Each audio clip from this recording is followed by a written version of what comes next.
GST. ನಾವೆಲ್ಲ ಕಡೆ usually ಗೋಸ್ಟ್ಸು ನಮ್ಮನ್ನು ಟ್ರಬಲ್ ಮಾಡೋದನ್ನ ನಾವು ಇವರು ಗೋಸ್ಟ್ನೇ ಟ್ರಬಲ್ಗೆ ಇಟ್ಟರು ಅಷ್ಟೇ. ನಾನು ಟೈಟಲ್ ಫಸ್ಟ್ GST ಅಂತ ಮಾತ್ರ ಇಟ್ಟಿದ್ದು. ಆಮೇಲೆ ಅದ್ರ ಪೂರ್ತಿ ಇಲ್ಲಿ ಗೊತ್ತಾದಾಗ ಗೋಸ್ಟ್ ಟ್ರಬಲ್ ಅಲ್ಲೇ ಮಗುವನ್ನು ಹ್ಯೂಮರನ್ನು ಮೇನ್ ಅಸ್ತ್ರವಾಗಿಟ್ಕೊಂಡು ತುಂಬ ಅದನ್ನು ಬಂಡವಾಳವಾಗಿಟ್ಕೊಂಡು ಸಾಗುವಂಥದ್ದು ಗೊತ್ತಾ. ಅದು ಕಾಮಿಡಿಯನ್ನು ತುಂಬ ಚೆಂದ ಹಂಚಿದ್ರೆ ಅದರಲ್ಲಿ ಪಳಗಿದ್ರೆ ಮಾತ್ರ ಈ ಥರದ ಕೆಲವು ಹೆಗಲುಗಳಿಗೆ ಸಾಧ್ಯವಾಗುತ್ತೆ. ಅವರು ಇಲ್ಲಿ ಸಲ್ಲಿಸ್ತಾ ಇರುವಂಥ ಸೇವೆ ಇದೆಯಲ್ಲ, ಅದು ಈ ಜನ್ರೇಷನ್ ಮಾತ್ರ ಅಲ್ಲ, ಅದು 3-4 ಜನ್ರೇಷನಿಂದ ನಾವು ಅದು ಶಕ್ತಿನೂ ಹೌದು, ಜವಾಬ್ದಾರಿ ಅದು ಭಯದ ಜವಾಬ್ದಾರಿ. ನನಗೆ ಚೆನ್ನಾಗಿ ಗೊತ್ತು. ನಮ್ಮ ತಂದೆಯವರು ಇವರ ತಾತ ಅವರ ಕಂಪ್ನಿಯಲ್ಲಿ ಕೆಲಸ ಮಾಡಿದ್ದಾರೆ. ಎಷ್ಟೋ ಸಲ ಹೇಳ್ತಿರ್ತಾರೆ ನಮ್ಮ ಯಜಮಾನ್ರು ಅಂತ, ನನಗೆ ನಮ್ಮ ಚಿಕ್ಕ ಯಜಮಾನ್ರು. ಯಾಕಂತಂದರೆ ಕಲೆಯ ವಿಚಾರಕ್ಕೆ ತಲತಲಾಂತರದಿಂದ ಸೇವೆ ಸಲ್ಲಿಸ್ತಾ ಬಂದಿರುವಂಥ ಫ್ಯಾಮಿಲಿ. ಅದರಿಂದ ನಾವೇನು ಎಕ್ಸ್ಪೆಕ್ಟ್ ಮಾಡಬೇಕು ಅದಕ್ಕಿಂತ ಹೆಚ್ಚು ಕೊಟ್ಟಿದ್ದಾರೆ ಈ ಸಿನಿಮಾದಲ್ಲಿ ಅಂದರೆ ತಪ್ಪಾಗಲ್ಲ. ಆ ಜವಾಬ್ದಾರಿಯನ್ನು ಪ್ರತಿ ಫ್ರೇಮ್ನಲ್ಲೂ ಕೂಡ ಹೌದು ನನ್ನಲ್ಲಿ ಈ ಥರದೊಂದನ್ನು ಜನ ಅಪೇಕ್ಷಿಸ್ತಾರೆ ಅಂತ ಕೊಡಬೇಕು, ಏನಾದರೂ ಕೊಡಬೇಕು. ದೇವುಗಳನ್ನ ಇಟ್ಕೊಂಡು ಮಾನವೀಯ ಗುಣಗಳನ್ನು ಹೇಳೋದು ನನಗೆ ಭಾಳ ಇದಾಗಿದೆ. ನಗು ಫಸ್ಟ್ ಫ್ರೇಮಿಂದ ಲಾಸ್ಟ್ ಫ್ರೇಮ್ ತನಕ ನಗು ಇದೆ. ಸೃಜಾ ಅವರು ಎಲ್ಲಿರ್ತಾರೆ ಅಲ್ಲಿ ಆ ಮಜಾ ಇದ್ದೇ ಇರುತ್ತೆ, ಅದನ್ನು ಎಲ್ಲೂ ಮಿಸ್ ಮಾಡಿಲ್ಲ. ಅದ್ರ ಜೊತೆಗೆ ಈ ಸಿನಿಮಾದ ಮುಖಾಂತರ ಹೇಳಕ್ಕೆ ಹೊರಟಿರೋದೇನು ಅಂತಂದರೆ, ನನಗೆ ಒಂದು ಡೈಲಾಗ್ ತುಂಬ ಇದೆ. ಈಗಿನ ಕಾಲದಲ್ಲಿ ಮನುಷ್ಯ ನಂಬೋದೇ ಕಷ್ಟ ಆಗಿದೆ. ಅಂಥದ್ದು ಮನುಷ್ಯ ಕಾಣದೇ ಇರುವಂಥ ಆತ್ಮಗಳ ಜೊತೆಯಲ್ಲಿ ಒಂದು ಸಂಬಂಧ ಇದೆ ಗೊತ್ತಾ.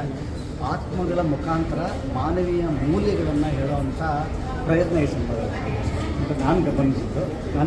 ಅವರೆಲ್ಲೂ ಬಿಟ್ಟೇ ಇಲ್ಲ, ಹ್ಯೂಮರ್ ಬಿಟ್ಟಿಲ್ಲ, ಎಂಟರ್ಟೈನ್ಮೆಂಟ್ ಬಿಟ್ಟಿಲ್ಲ, ಮ್ಯೂಸಿಕಲ್ಲೂ ಬಿಟ್ಟಿಲ್ಲ. ಇಷ್ಟು ಈ ಸಿನಿಮಾದ ನಿಜವಾದ USP. ಈ ಸಿನಿಮಾದ ಡೈಲಾಗ್ ತಪ್ಪಾಗಲ್ಲ. ಫಸ್ಟ್ ಫ್ರೇಮಿಂದ ಲಾಸ್ಟ್ ಫ್ರೇಮ್ ತನಕ ಕೂಡ ಎಲ್ಲೆಲ್ಲಿ ಸಿಗುತ್ತೆ ಅಲ್ಲಲ್ಲಿ ಪಂಚ್ ಬಿಡ್ತಾನೆ ಇಲ್ಲ ರೀ. ಒಂದಿಷ್ಟೊತ್ತು ಒಂದು 5 ನಿಮಿಷ ರಿಲ್ಯಾಕ್ಸಿಗೂ ಅವ್ರು ಬಿಡಲ್ಲ. ಎವ್ರಿ 5 ಸೆಕೆಂಡ್ಸ್ ಎವ್ರಿ 10 ಸೆಕೆಂಡ್ಸ್ ಒಂದೊಂದು ಪಂಚು ಒಂದೇ ಬರ್ತಿರೋ ಅಂಥದ್ದು. ಆಮೇಲೆ ಸೂರ್ಯ ಅವರ ಮೊದಲನೆಯ ಡೈರೆಕ್ಷನಲ್ ಡೆಬ್ಯೂ ಇದೆ ಗೊತ್ತಾ. ಅವ್ರು ಆಯ್ಕೆ ಮಾಡ್ಕೊಂಡಿರೋದು ತಮ್ಮ ಮೊದಲನೇ ಸಿನಿಮಾದಲ್ಲಿ ಅವ್ರು ಆಯ್ಕೆ ಮಾಡ್ಕೊಂಡಿರೋವಂಥ ಸಬ್ಜೆಕ್ಟ್ ಇದೆ, ವೆರಿ ಚಾಲೆಂಜಿಂಗ್ ಸಬ್ಜೆಕ್ಟ್. ನಿಮ್ಮ ಅದು ಹೆಂಗೆ ಗೊತ್ತಿಲ್ಲ ನನಗೆ, ಯಾವುದೋ ಸಿಂಪಲ್ ಆಗಿರೋದನ್ನ ತಗೊಳ್ತೀರಾ ಅಂತ ಅಂದ್ಕೊಂಡಿದ್ವಿ. But very challenging. ಒಂದು ಕಾಣದೇ ಇರೋ ಒಂದು ವಸ್ತುವನ್ನು ಇಟ್ಕೊಂಡು ಬಂಡವಾಳ ಇಟ್ಕೊಂಡು ಟೈಟಲಲ್ಲಿ ಕತೆ ಮತ್ತು ನಿರ್ದೇಶನ ಸೃಜಾ ನಿಮ್ಮಷ್ಟೇ ಖುಷಿ ಪಡ್ತಾರೆ. ಅದನ್ನು ನೋಡ್ತಿದ್ದಂಗೆ ನನಗೆ ಅಷ್ಟು ಖುಷಿ ಕೊಟ್ಟಂಥದ್ದು. ಕನ್ನಡ ಚಿತ್ರರಂಗಕ್ಕೆ ಒಬ್ಬ ಯಶಸ್ವಿ ನಿರ್ದೇಶಕನ ಆಗಮನ ಆಗಿದೆ. ಅವ್ರದ್ದೇ ನಿರ್ದೇಶನದ ಸಿನಿಮಾ. ನಾನು ಆವಾಗಲೇ ಹೇಳಿದೆ ಯಜಮಾನ್ರು ಅಂತ. ಇನ್ನೊಂದು ಸಂದೇಶ್ ಕ್ರಿಯೇಷನ್ ನನ್ನ ಮೊದಲನೇ ಸಿನಿಮಾದಿಂದ ನನ್ನ ಜೊತೆಯಲ್ಲಿ ಇರುವಂಥ ಒಂದು ಅವರು ಮತ್ತು ಇವರು ಇಬ್ಬರು ಸೇರಿಕೊಂಡು ಒಂದು ಸಿನಿಮಾ ಆಗಿದೆ ಅಂತಂತಂದರೆ ಆ ಸಿನಿಮಾದಲ್ಲಿ ಏನು ಬೇಕು ಎಲ್ಲವನ್ನು ತುಂಬಿದ್ದಾರೆ.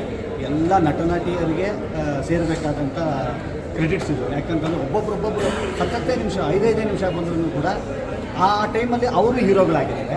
ಅದು ಇಬ್ಬರು ಹೀರೋ ಆಗಿ ನಿರ್ದೇಶಕರಾಗಿ ಎಷ್ಟು ಚೆಂದ ಬೇರೆ ಪಕ್ಕದಲ್ಲಿರುವಂಥ ಆ್ಯಕ್ಟರ್ಸ್ಗೆ ಅವ್ರು ಕೊಟ್ಟಿರೋ ಸ್ಪೇಸ್ ಇದೆ ಗೊತ್ತಾ.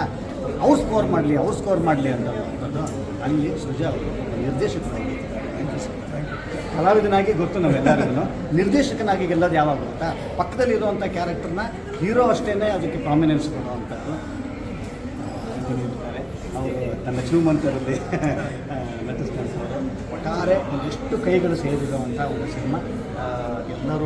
ನೀವೆಲ್ಲರೂ ಕೂಡ ತುಂಬ ಚೆಂದ ಇದಕ್ಕೆ ಪ್ರತಿಕ್ರಿಯೆ ಕೊಡ್ತಾಯಿದ್ದೀರಿ ಅಂತ ಗೊತ್ತು. ಇನ್ನೂ ಹೆಚ್ಚು ಸಿಗಬೇಕು ಈ ಸಿನಿಮಾಗೆ.